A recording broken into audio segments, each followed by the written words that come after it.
Well, earnings season is upon us. It kickstarts with TCS. TCS press conference is scheduled at 5:30 p.m. So the earnings should be out closer to 5 p.m. So markets are, we have 15 minutes to react today and the whole day of trade tomorrow. Let me quickly run you through what's the expectation. Well, this is the first press conference which will be addressed by the CEO K Krithivasan.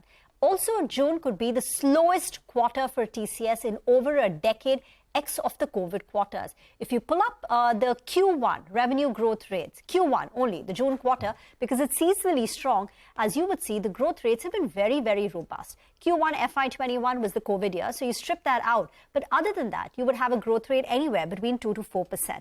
But this time, it's not going to be so. Revenue growth is going to be very flat because there is macro uncertainty. Discretionary projects are being put on hold.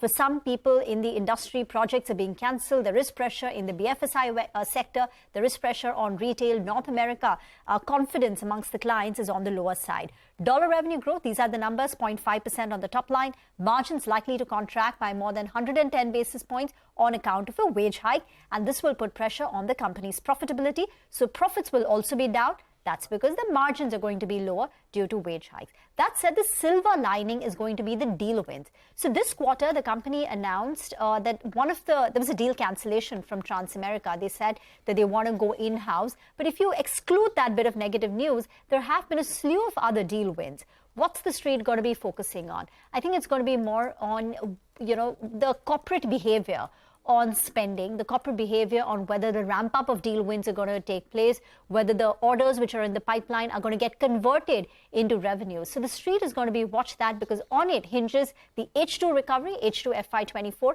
and next year recovery. And of course, even, management transition. 1 month since Krithi has been on board. How does he assess the environment? What's the way forward? Unlikely they're going to tell you anything more about, any big change in priorities because TCS in a way is a very well-oiled machine, but the street will track that. On that subject of buyback, remember there was a buzz sometime back, but the companies are not announced that they will be considering a buyback, so that clearly is off the table. We'll get into a very short break. We'll come back with more on the market.